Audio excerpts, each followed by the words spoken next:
Welcome to today's New England Himss webinar, Using Advanced Analytics for Life-Saving Work, presented today by premier sponsor, Dimensional Insight, George Deely, the Vice President of Healthcare Solutions, and lead investigator, Dr. Robert Asyltine, Professor and Chair, Department of Behavioral Sciences and Community Health, who will discuss the genesis of this work and how it can be applied throughout Connecticut's health system.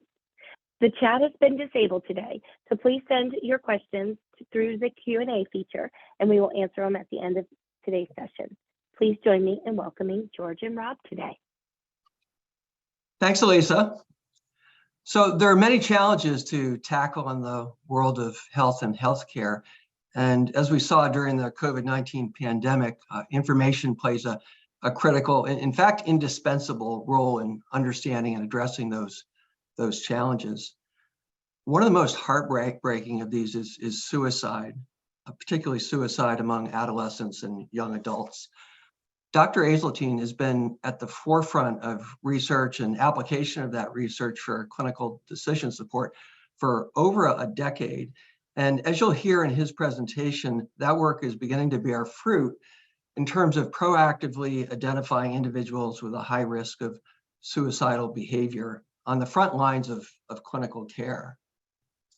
So our agenda for today, first, Dr. Asyltine will discuss his team's research. Then I'll talk about the technology and the analytics behind a prototype of the risk assessment tool that Dimensional Insight and UConn Health work together to create. Then next, we'll share a few of the lessons learned during the project. And then finally, we'll have a Q&A session where I'll pose what hopefully will be some interesting questions for Dr. Asyltine to respond to. So with that, let me turn it over to Rob.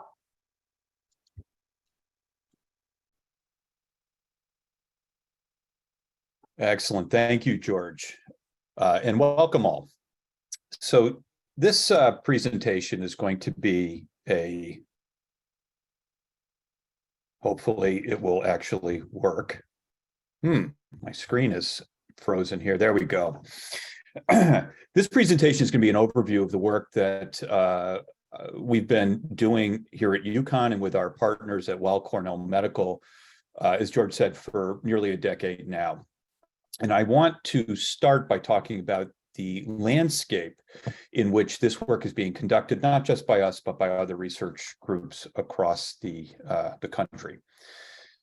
So what many people may know, given the publicity around it, is that suicide is a leading cause of death here in the United States. The CDC has recent data reporting that it's now the 10th leading cause of death overall in the US, but it is the second leading cause of death among young people, and has now become so prominent in that age group that many resources are being directed toward prevention and intervention with at-risk youth. One of the sobering facts that we need to face is that suicide is now much more prominent than homicides in the United States, owing largely to the increase in suicides of nearly 30%, which I'll talk about in a bit, but also the declining crime rates. Although a recent blip here in the last few years, we've declined from historically high crime rates in the 90s. And so now there is a great deal of disparity here in the ratio of suicide to homicide. If we look at age-adjusted suicide rates over the last 20 years, we can see there has been roughly 35% increase overall in the population, but this has been largely disparate in its impact on women and girls. And you can see here that nearly 50% increase over the past 20 years among women. And suicide rates are increasing in virtually every state in the US. We see some states with dramatic increases that are about 50%, but for the most part, this is a very secular trend here in the United States. And I want to present a little bit of data here for you on Connecticut because it figures quite prominently in the data that I'll be presenting later. But also, we have to keep our eye on trends here to make sure that they reflect what we see nationally, Connecticut has one of the lowest suicide rates in the United States. But in terms of the trends and trajectories that we've observed, it's pretty much spot on with the United States. You can see we have a very, very low rate, or I should say not so much rate, but total here. These are the numbers of annual suicides, and it bounces around a bit because of the low numbers, but it still is reflecting the national trend. So what the data tell us is that suicide deaths have really increased dramatically over the past two decades and show really no signs of reversing that trend. What that implies is that what we have been doing to prevent suicide is either ineffective or not as effective as it needs to be. And as I said, it's true in Connecticut, being one of the lowest risk states and having a very well organized statewide suicide prevention effort. We have a Connecticut Suicide Advisory Board in the state that is viewed as a national model. It's very well organized and has all of the stakeholders at the table. So there really aren't gaps in our prevention approach or infrastructure that we can easily identify. We've also received 3 separate Garrett Lee Smith Youth Suicide Prevention Awards since 2006. This is the most common way for its funding through SAMHSA, most common way for the federal government to be funding prevention and intervention at the community level. So despite all we've been doing, things are not going in the right direction. So let's talk about the Zero Suicide Initiative. Zero Suicide is a national initiative to promote organizational change in the care and management of suicidal patients. So one question that folks always ask is, why are we targeting patients? If people are engaged in the healthcare system, aren't they getting the help that they need? And it turns out, no. 83% of individuals in one study who died by suicide had received healthcare during the year prior to their death, but only 25% of those had a mental health diagnosis. Our own data that we've analyzed with one of our principal partners, Connecticut Children's Medical Center, indicates that 62% of their patients who then presented with a non-fatal suicide attempt had contact with their system within the prior 90 days. So the conclusion is that patients at risk are in the system. We're just not recognizing them and intervening effectively.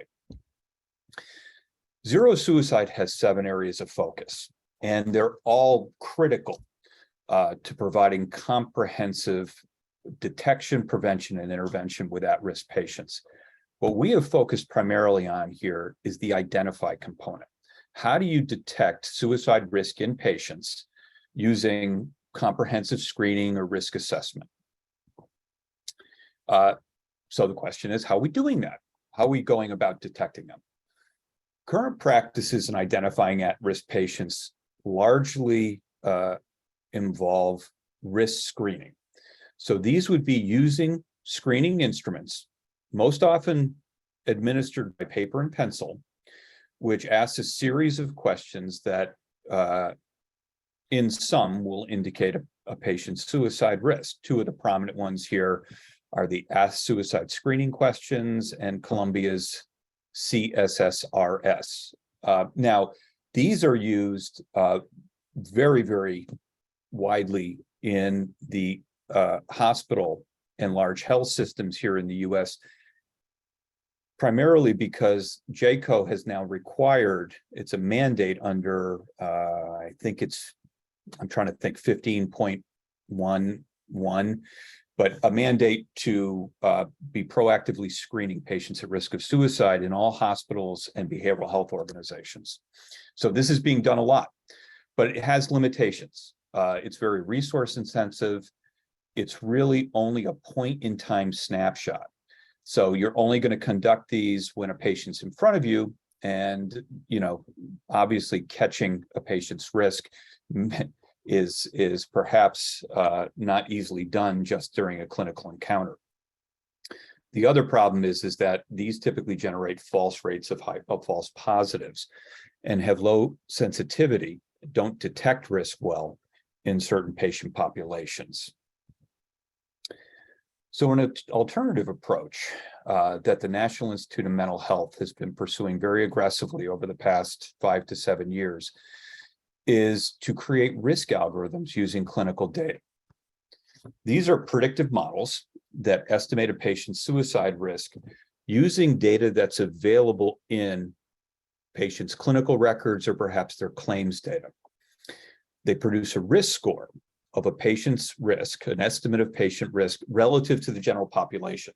So we're able to create a distribution of patients and then target that highest risk segment, which is determined based on external validation criteria. How well are we doing at capturing those people who are truly at risk? Now, these have the potential to passively screen patients for risk. So in other words, we can be using these in the background when patients aren't engaged in clinical encounters to identify their risk. As I said, these are an area of emphasis, and 5 groups, really 5 or 6 groups in the US have been funded pretty extensively to pursue the development of risk algorithms in the general population. Now, one thing to note here is that most of these are being done using data from very select patient populations. This has been done in the VA system, capitalizing on their one single EHR that they use throughout the system.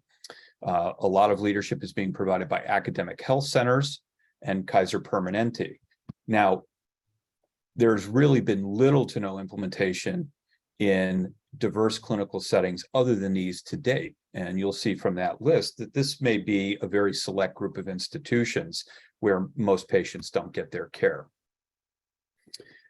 We have been fortunate to be funded pretty well by the National Institute of Mental Health to pursue this. I'm just showing you this to, in part, say that there's some depth to the work that we're doing, but also to recognize the importance of my co-investigators, Quinn Chen, professor in statistics at the University of Connecticut, and Fei Wang, who's professor in health informatics at Weill Cornell Medicine. It's this kind of work really does require extensive collaboration and multidisciplinary collaboration, really, to bring to fruition. So one question that people are going to ask before we even go into what's involved here is, do they work? And there was a recent review article that provided a bit of a sobering assessment on their utility.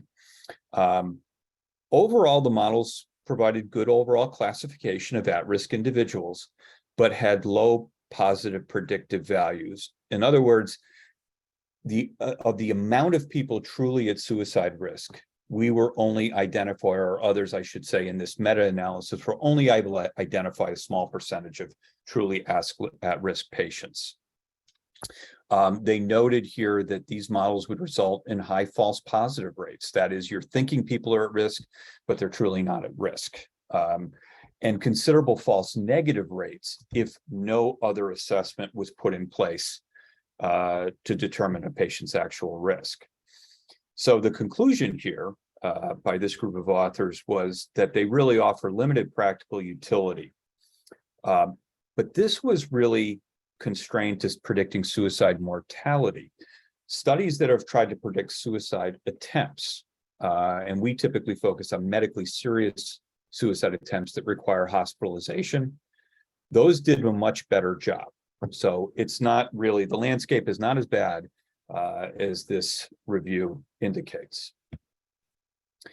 Now let me explain some of the, or go through some of the 3 different pieces of work that we've produced that indicate that these things can have real value.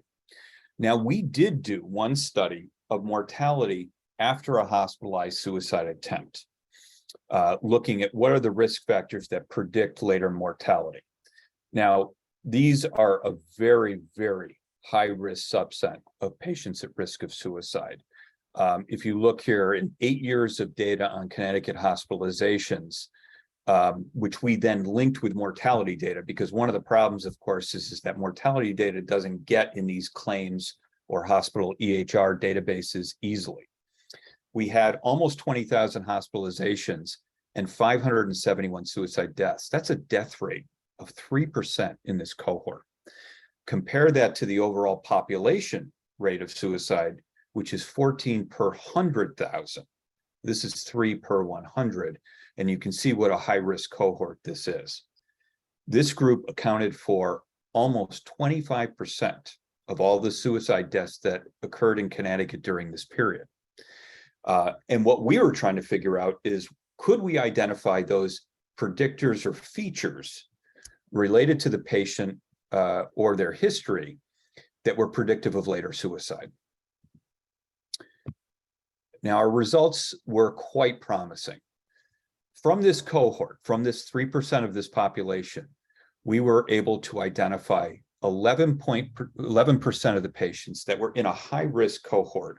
In other words, there was a group, a subset of 4,000 patients that had 3.7 times the risk of the overall cohort. This was a really super high-risk subset of a high-risk cohort. Another way to think about this is that our model identified half of those who die by suicide by looking only at 4,000 of these patients, not 19,000. So it's a much smaller and more manageable group of patients with which to intervene with, to follow up, and hopefully to prevent suicidal behavior. And also important to note here is that this prediction model draws on predictors that are commonly available in clinical records. We did not have to go dig up other data to make these models work. We're looking at garden variety diagnoses, procedures, demographic variables that were available in the records themselves, in this case, claims. A second study that we did looked at another high-risk cohort, that is those who are using prescription opioids. Here we were looking at claims from the statewide all-payer claims database in Connecticut, which was almost a million commercial patients. We were looking again at diagnoses, procedures, and other factors here, medication in this case, that were predictive of suicidal behavior. And our major finding was that use of prescription opioids at frequent levels and moderate to high doses was associated with roughly 3 times the risk of a suicide attempt. However, one nuance that emerged from this analysis was that suicide risk was greater when prescription opioids were used by those with underlying mental health disorders. But it was, this should be, let me phrase this a little differently. So it was greater when prescription opioids were used by those with mental disorders, but also greater among those with chronic pain, not frequently using prescribed opioids. In other words, chronic pain became a risk factor for suicide when it was not appropriately medicated, in contrast to what we saw with those who had depression, bipolar disorder, where frequent opioid use was an amplifying risk factor. And then finally, a recent article that came out focusing on EHR data from Connecticut Children's Medical Center found that we could predict suicide risk in children that were being treated at that institution pretty reliably, that risk factors differed in shorter versus longer term prediction windows. In other words, we could do better prediction when we were trying to identify short-term risk, imminent risk of suicidal behavior than in longer term risk models, which is very good if you have a very short time window in which to intervene with a patient who's facing very, very serious psychiatric crises. So just to quickly summarize this, our work, coupled with the other publications from the other places that I have mentioned, demonstrate that we can build good models of suicide risk. At a minimum, high-risk cohorts can be identified that reduces the size of the haystack. As much of a problem as suicide is, it still is like finding a needle in a haystack when you think about death by suicide only occurring in 14 per 100,000 individuals. So at minimum, we can identify high-risk cohorts. The other good news is that we can do it using widely available clinical information. We're not talking about dramatically expanding clinical information systems. We're collecting a lot of data that healthcare systems are not now routinely collecting. But I will say, we do believe that additional information such as suicide-specific assessments, social determinants of health, which are important drivers of health overall, but mental health in particular, these could be very helpful. And we actually are working now on incorporating things like this into our modeling. So now we have to ask the question, the models may be good, but are they useful? In other words, we can do good statistical analysis, but can clinicians actually put these into practice? This is really a large unknown. Most of these models have been developed based on data from elite health systems or very comprehensive clinical databases. But most of the care patients receive is received in or provided in healthcare settings that don't have this type of comprehensive data, in community health centers, in mental health clinics, primary care practices. And if patients are largely getting their treatment there, the question remains, can these models be useful? I want to review a couple of different approaches to how risk analytics are deployed currently in clinical practice. So one approach is through a freestanding portal. And this is from the Cleveland Clinic, and it's a risk calculator for conversion to psychosis. So for patients that are at risk of psychotic behavior. And what happens here is that a clinician has to enter data into this risk calculator using these sliders to the left, which is very labor intensive to do. And obviously another drawback here is that it only permits a limited number of risk factors to be included. Really, once you get behind 10, 12 risk factors, it becomes too burdensome for a clinician to do in the context of an encounter. However, it does have the advantage of being evidence-based. You know, we know these are drivers of conversion to psychosis, and if you can enter them into a calculator like this, you can get good data out of them. Another approach is EHR-based, where there are risk analytics embedded in the EHR.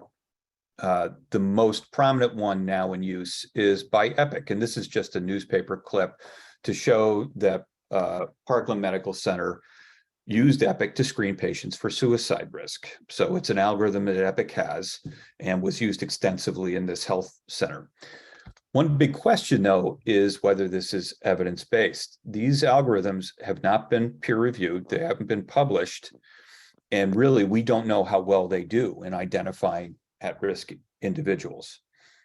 Again, they are still labor-intensive. The clinician has to drive this type of assessment. And so their assessments and clinical judgment become important to the process. And the other drawback is that it's Epic specific, which would be true of any EHR-based approach to this. Epic dominates the large hospital market, but again, where other systems are in use, this is very difficult to apply.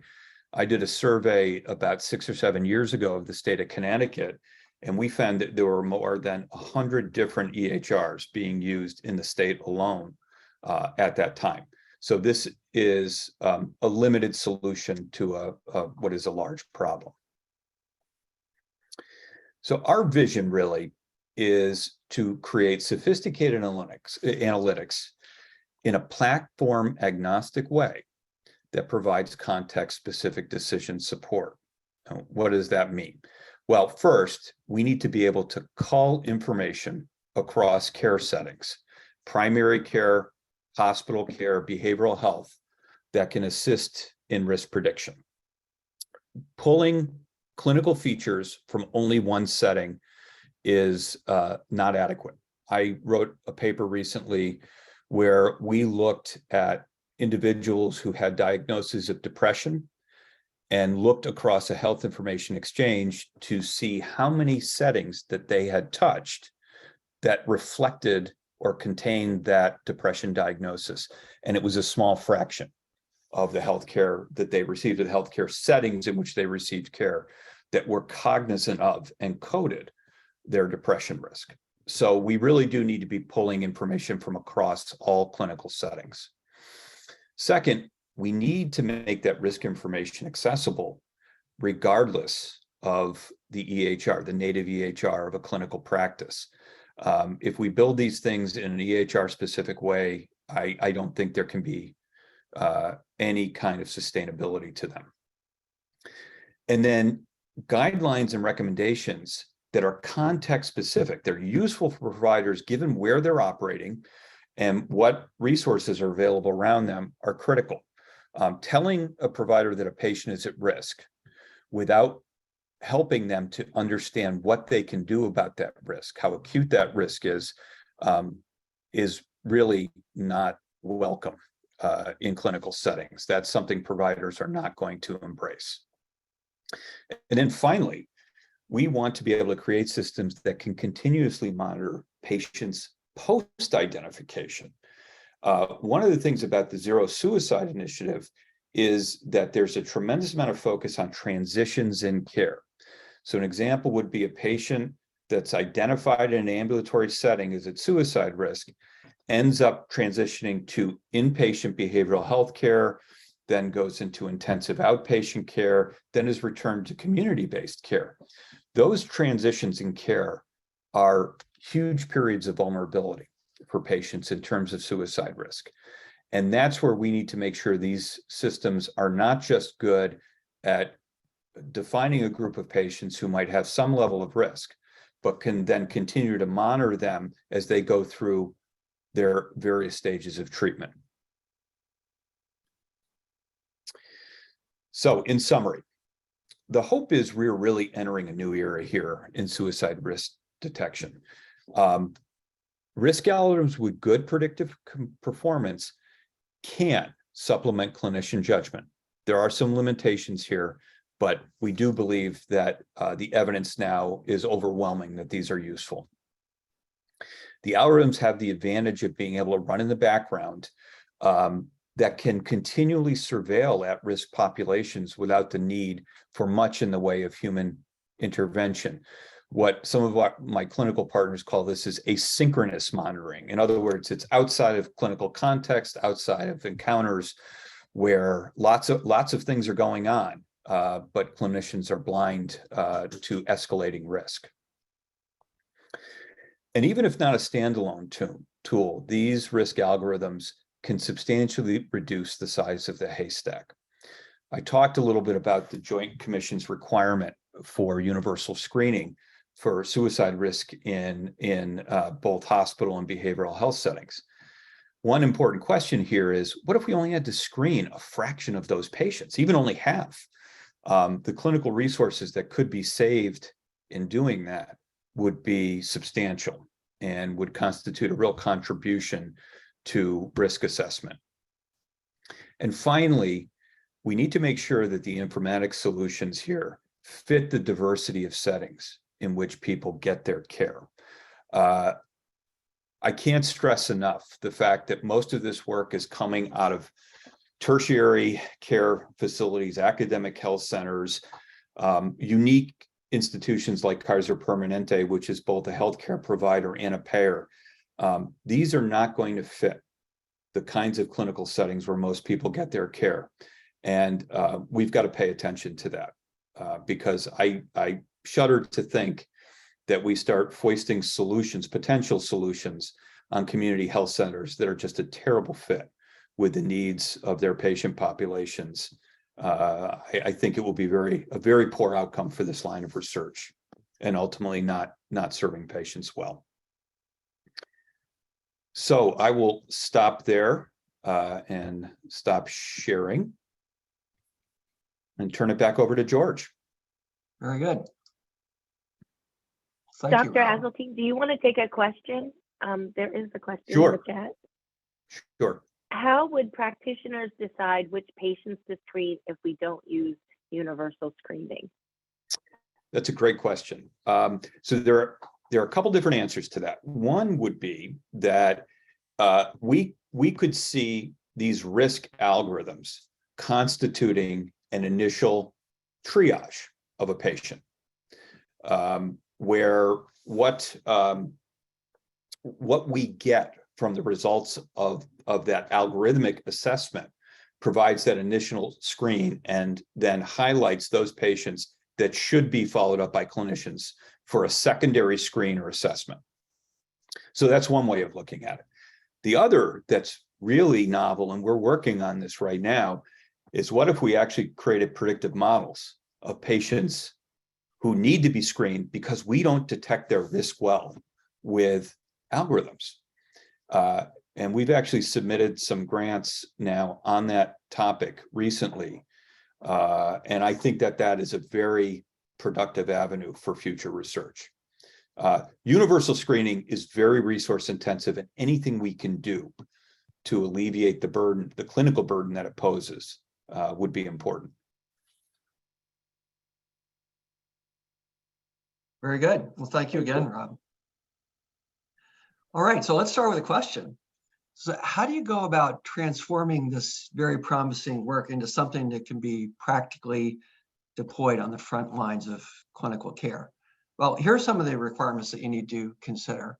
You need to work with very well understood, reliable, highly curated data. Rob made that point.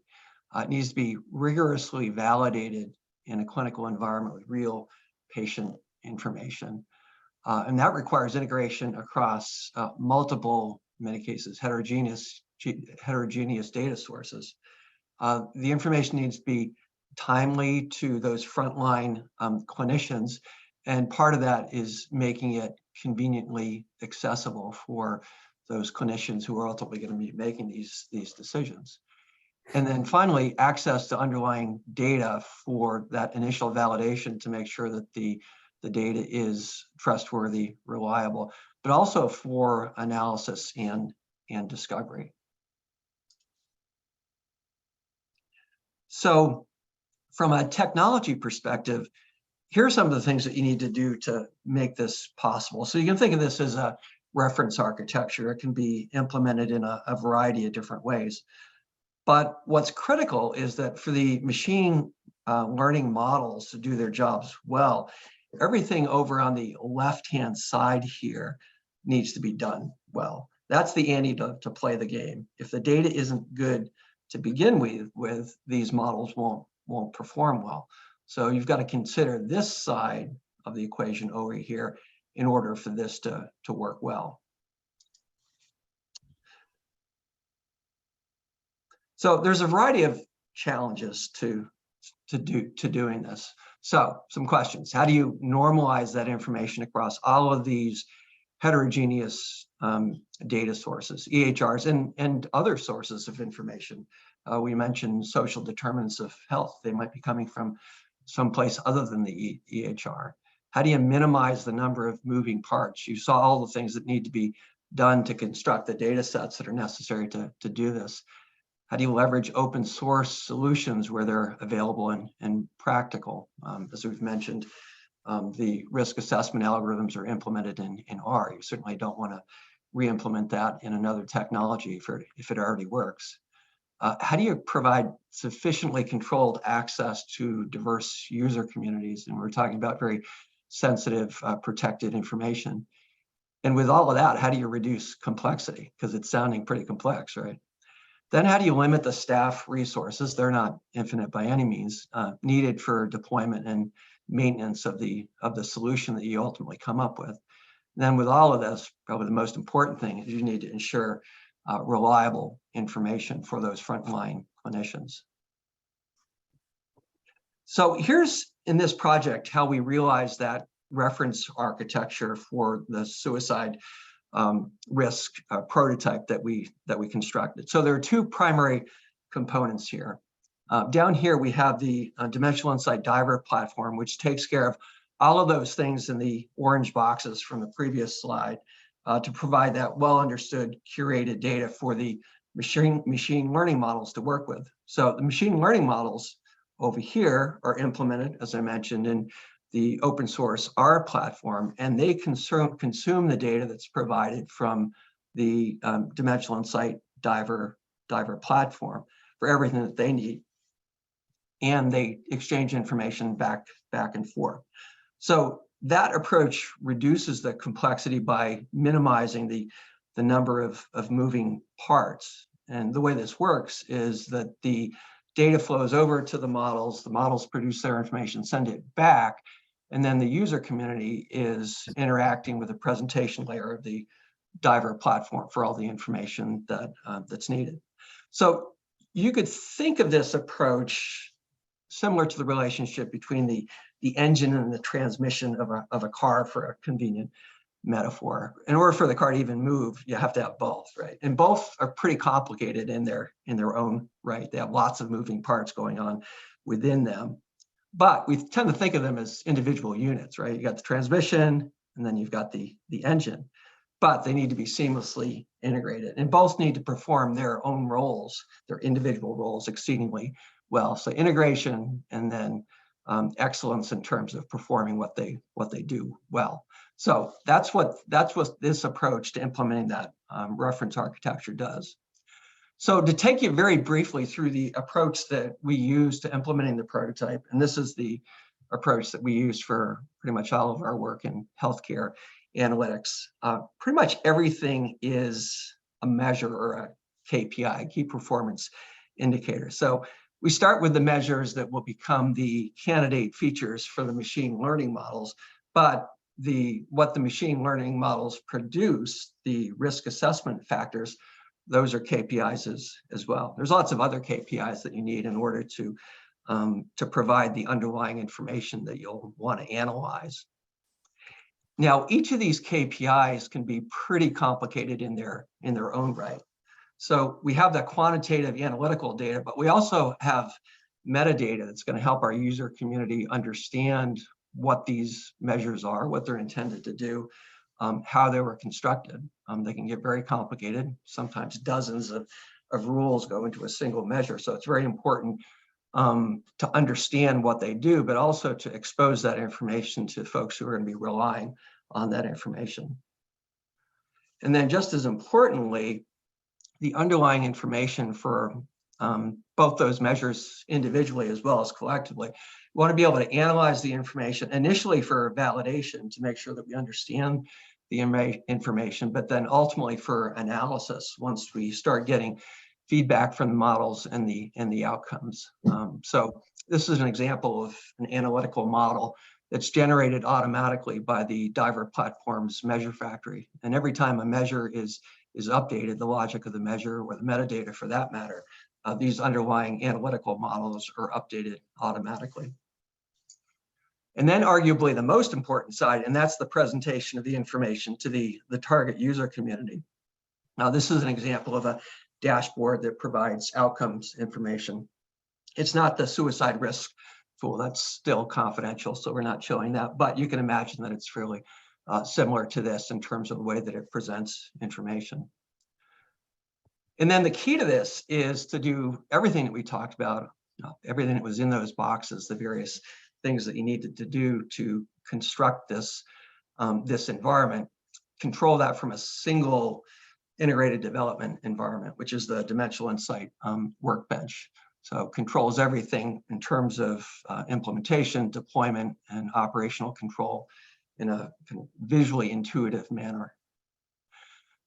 So what are some of the lessons that we learned in creating this prototype? And this actually shares a lot from what we've learned from working on other healthcare analytics projects. But first and foremost, understand the end user, in this case, the clinician's perspectives and needs. If you don't get that right, the information is not going to be used. It's not going to have the impact that you intended on the front lines, and all the work that you put into this is for naught. In order to get there, you need to rigorously validate the source data. It's not going to be perfect. It actually may not be very good to start with. never going to be perfect, but it needs to be as good as you need it to be. So you need to understand what that is and then work towards that. And part of that is iterating quickly and often. And that goes for both the data as well as how that information is presented to the user community. And kind of getting to something quickly that you can evaluate is key. You don't want to spend months and months just getting to the starting line. The starting line is actually when you have something to begin working with. And one of the keys to that is using proven, well-understood tools and technology that work together. And what we found in the course of this project is the integration between the machine learning models implemented in R and the Dimensional Insight Diver platform worked very well together, similar to that engine and transmission relationship. All right, so Rob, anything you want to add in terms of lessons learned? I just want to reiterate your point, George, about the importance of the way we present the data to these clinical providers. It's absolutely critical. You can have the best data in the world and the best algorithms in the world, but if the information is not presented in a way that's both easily digestible and actionable, then it is not going to be embraced, and it will not be sustainable. So I think that was a great point that you made, and that's, you know, obviously one of the screenshot that you shared was very appealing in the way it organized information and allowed clinicians to digest the components that were necessary to make a decision. Very good. Well, let's move into some questions and answers. So let me start with this one. So there's been a lot of debate around the role of AI, so artificial intelligence, machine learning, advanced analytics, whatever term you have for it. We're talking about pretty much the same thing, specifically in healthcare. So supporting clinician decision-making versus relegating to care to machines. So what's been the reception of the clinicians that you've been working with in terms of their willingness to trust and use a tool like the one that you've described? It's actually been quite good. In part, I think, because they recognize we're not doing a great job in recognizing suicide risk in these patient populations, and the recognition that clinician judgment has not performed as well as risk algorithms or predictive analytics in identifying those patients. And there's literature on that as well. And you know, the psychiatrists I work with have keen insight on this and readily admit that there is an issue there and that they need some additional assistance. The one thing that they don't like, though, and this is why what we're trying to move toward. Now, we've used a lot of standard analytic tools in some of the work we've done. We've also used machine learning approaches like random forest and deep learning, gradient boost modeling, things like that. They don't like black boxes. And I think that's the problem with bringing the more sophisticated AI approaches in, is that ultimately you identify risk, but it's a black box, and clinicians don't like that. They want to know why. They're trained to be very sophisticated thinkers, and they want that information. So when you just give them something with no rationale, no justification behind it, it's not well received. Well, you actually anticipated one of my questions, but let me ask it anyway, because you might have a follow-up to it. So the models in your work are based on fairly traditional, well-understood statistical algorithms like logistic regression. In fact, folks who are listening to this can go out and look at your research papers to see pretty much exactly what you were using. But whereas most of the recent work in AI uses neural networks and other kind of less transparent methods. So what do you see as the advantages and disadvantages of using either approach or combinations of them actually in a clinical setting? Yeah, that's a great question. It's the advantage of the way we've done is the interpretability, right? Logistic regression, survival modeling, things like that are very interpretable. Whereas some of the other things that we have used, random forest, gradient boosting, things like that, and even the deep learning stuff that we're now getting into, that's a real challenge. So what we've had to do as we've gone into the more sophisticated approaches is at the same time be investigating the ways to make those interpretable. So not just getting to a solution, but getting to an interpretable solution. And so that's been our approach. But interpretability really is critical here. It's critical to get buy-in from the provider community. And that I think is essential, and where we can get super sophisticated here, but lose that connection to the data. If we do that, I think it's not going to be well received. Let's go upstream a little bit. So healthcare data is notoriously complicated and messy. What are your observations around working with what we have to provide reliable clinical decision support? Yeah, true. And what we've concluded is anything you do has to embrace the messiness. We're not going to solve overnight the tremendous diversity in platforms that are being used, the lack of interoperability among them, the way certain clinical environments will prioritize some data elements and not others. One of the things that has been a national priority is race and ethnic information so that we can do better work in health disparities and health inequity.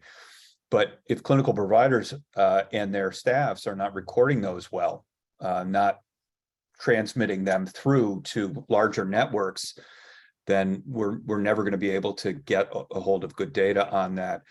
One of the interesting tensions that I have as a researcher is that as I go to the National Institute of Health or the Agency for Healthcare Research and Quality and propose projects, a lot of times researchers see the fact that the underlying data is not really heavily curated and messy as a flaw. And I spent a lot of time in my grants convincing them that's, first of all, we don't think that's true, but second of all, that's reality.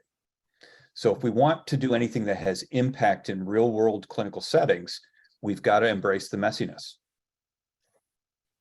So how optimistic are you that the quality and usefulness of EHR data and other health related data like social determinants will improve over time? I think it will improve. I think what will drive improvement is clinicians and clinician organizations, clinical organizations seeing the utility. If they see that it's useful, one of the things that we're really still doing quite a bit in healthcare is talking about EHR's primary use as providing treatment to a patient and quality improvement analytics as secondary uses. I hate that distinction. I think analytics are a primary use of clinical data. Clinicians use their own assessment of the way, for example, certain treatments have worked for particular groups of patients. They use that in their practice. There's no reason why, if you don't get that from an analysis of data, that's not an important primary use. So I think that if we can create better and quicker feedback loops where clinicians see the utility, there will be pressure to make sure the data is as good as it can be. That might be utopian, but I'm okay with it right now. Strive for utopia. Yeah, that's right. So here's something that's pretty current. Any thoughts on how the recent introduction of ChatGPT and then within the last couple of days, Microsoft's announcement that it's going to invest billions of dollars in it will influence both the reality and the perception of the work like yours? So enter a few simple voice commands and get back something you could barely imagine. Yeah. It's an interesting question. I have no idea. I think we all want to believe that there's no way you can replace the contributions that we make as, seasoned professionals in this area by AI, but that may not be true. So we'll have to be humble enough to leave that possibility open. Yeah, it's interesting. Google at the Himss National Conference a few years ago kind of made the assertion that they were just going to come into healthcare and take over. And it's been probably 5-6 years since they made that announcement, and they've pretty much backed off it pretty much almost completely. IBM having a similar experience. So finally, what advice can you offer to others who are involved in or would like to be involved in developing similar tools that harness health data to improve clinician support and ultimately impact important outcomes like suicide prevention? Yeah, I think the most important thing is build good teams. You have to have a multidisciplinary team. I think your slides illustrated the critical contributions that your informatics expertise of your organization brings to this. We can create great predictive analytics, but if they don't have platforms to support them, to create access to them and to make them meaningful and useful, it doesn't matter. At the same time, great platforms are not very useful without good models. So you really have to build a very strong multidisciplinary team to make this work. And one of the things that has to happen, the voice of the physician community has to be here. I am a health services researcher, but our clinical team is very broad and very deep, because without that, we really don't know what we're doing. So that would be my best recommendation. Very good. Well, thanks for that. Thanks for the presentation. Thanks for your work in this area. And then finally, message from our sponsor. I think we have a couple questions in the Yes. in the chat, George. In that I was case, going to say, we have 2 questions. Yes, George, can you see them, the questions, or do you want me to? yeah, fire away, Elisa, if you would. Okay, so the first one is, how do you establish the data quality threshold for the model to make the outcome generally acceptable? What if 5% or 10% of the data inflow not perfect or not available? And does it impact the outcome? Yeah, that's a very good question. And unfortunately, it's a very complex answer to it. And by complex, I mean really attractive to us, because researchers love complexity. Not that everyone else loves it, but we do, because it creates things that are really important for us to do. So one very straightforward answer is you make a decision of what's tolerable error or tolerable missingness. And then you don't make risk predictions if you can't meet that quality threshold. And that may differ by the data element you're looking at.